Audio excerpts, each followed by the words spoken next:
Hey folks, it's Untrusted Life, and welcome back to my made from scratch JavaScript Raycaster. So I'm gonna play through it again, just like I've been doing, and I'm gonna explain the changes I've made in the past few weeks. So I've completely changed the textures except for the doors.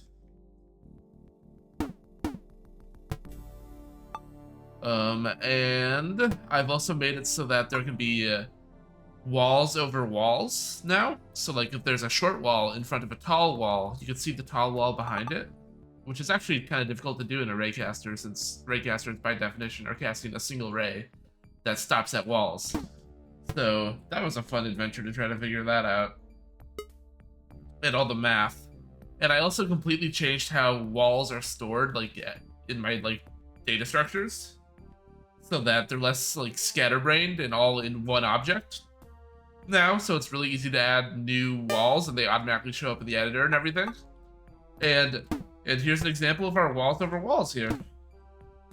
You can see I can see that tower behind this little peasant house here, which yeah. It doesn't look very much like a peasant house, but that's just kind of what raycasters do. It's kind of like Elder Scrolls Arena houses. I have ideas for doing things that are more house-like, but this is pretty good. And I made so that these are like watchtowers, so you can see like windows on top of them, which I think is pretty fun. Oh, and as you can see, I totally changed the textures too. So, so like this little house has like a window, and my hedges look more like hedges now, and all that other stuff. There's a lot. There's more too. There's more too. You'll see. You'll see. We'll get to it. So all right, let's get into here. And this is the tavern. It's now called Pub Fight. Oh yeah, and also I don't think in the last version it actually told you the name of the maps when you entered them, and now it does. So yeah.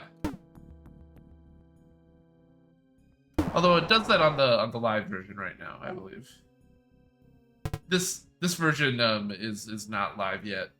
The one that is live is the version before this, which is before I completely changed how the data works. But it does have the tall walls, so you can play that if you want. All right, let's get in here. Get into our tavern here.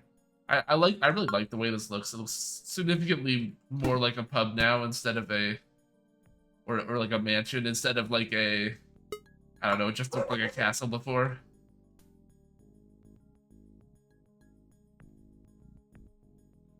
Let's keep going. Did I miss any food items? Who cares? So this is the new the forest map, which it was always meant to be a forest ruins, but I never had trees, and now I have trees. So as you can see, I have these like tall hedges. they're supposed to be kind of like hills or whatever, and a bunch of trees, and they all have different names. So this is a weeping queen tree. This is a Meyerfield birch tree. It has lore, guys, and these little guys here are shrubberies. Because I had to make the Monty Python reference, of course. But anyway, let's get items.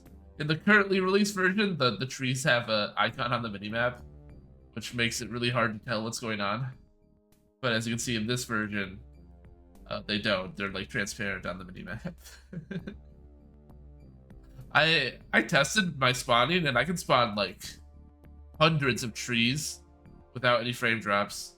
It's kind of insane. Oh.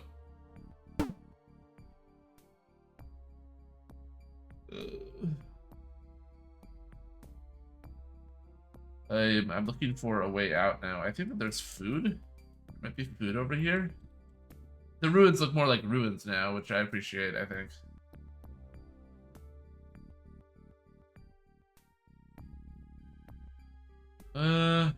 Nope. No food here. Well, this is gonna be a challenge going into the next level. Which I don't think this level was the level that is after this was in the previous version. This is the Red Palace. So this is where Mozart, where water is introduced. As you can see, when you're in the water, you go like you're in the water, and then when you're on top of the water, you go on top, and it's all physically correct. And also, the castle has little tall walls on the sides now to make it more like a castle. Like I said, I'm not sure if this castle was even in the last version I made a video about. But yeah, let's keep playing. Get the arrow. There we go. Those are explosive barrels. I don't know if I used them properly in the last video. Maybe I did. But yeah, we have our towers back here. And the castle looks, you know, like a castle. It's good for castles to look like castles, in my opinion. Okay. Gotta go into the castle. This level is kind of complicated when you're in it. This whole structure is like... has a lot going on.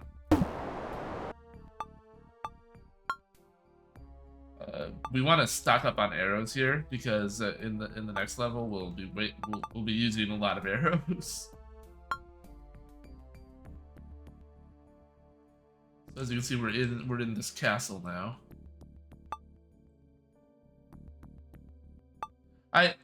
One thing that always kind of bugged me about like Elder Scrolls Arena and even Daggerfall to an extent is the lack of really interesting geometry. And I'm hoping to pull off better geometry in my own games that are in that sort of retro style. Arena was actually a raycaster. It was just a really souped up raycaster. So I'm already mostly there, to be honest. Like halfway there, if I wanted to make an open world RPG in this. But I would want to make more interesting geometry. So I think one way to accomplish that is just to have significantly more varied textures. Like, it always felt like Arena and Daggerfall, like, they were always just using the same textures everywhere. And so no place felt unique. But here, like, oh yeah, we're in, like, the cyan zone with the hedges. And here we're in, like, the purple zone with the normal stone. And stuff like that. And, like, even, like, floor and ceiling textures are something I'm planning on adding, by the way. Like, I don't know. I think that you can make it look way cooler than Elder Scrolls Arena or Daggerfall. Even like having like different trees in different places would help a lot with those games. But yeah. Alright, now we're in Tumorland.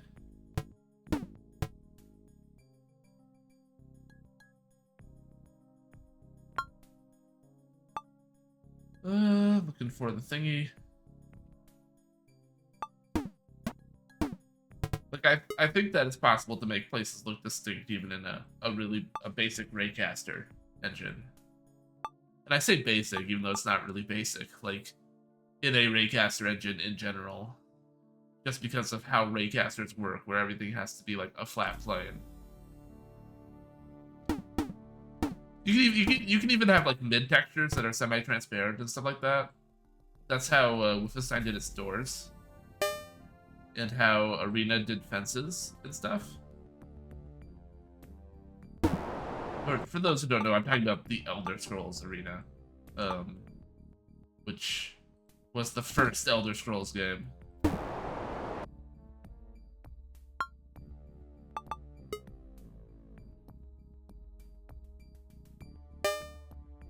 Dreamerland. We're not gonna play until we oh, I can just phase through these. That's hilarious. That's a bug. Oh god, everything's phasing through them. Look at all those enemies.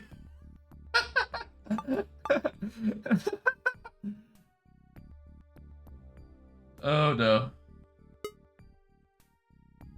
Well, I didn't expect that bug where I could just phase through the walls. I think I might have just forgotten to flag them as collidable in the new data structure, but that's hilarious. Anyway, I'll fix that bug and then we'll carry on.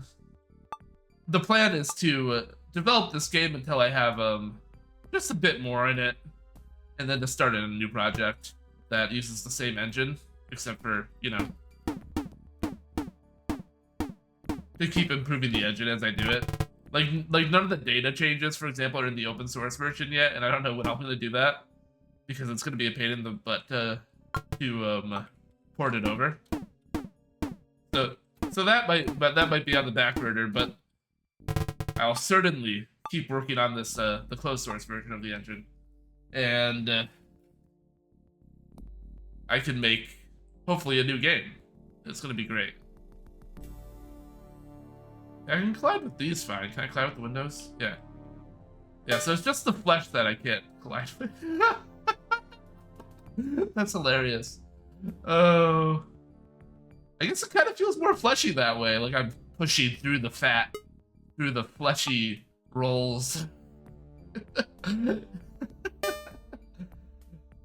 I can't collide with these apparently. Okay, so it's just the ones that don't have an animation on them.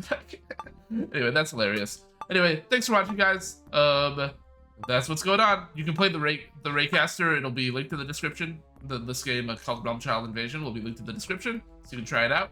I'll also probably link the open source engine. You can make your own Raycaster games in the description as well. And I'm just gonna keep on working on this. Thanks, guys.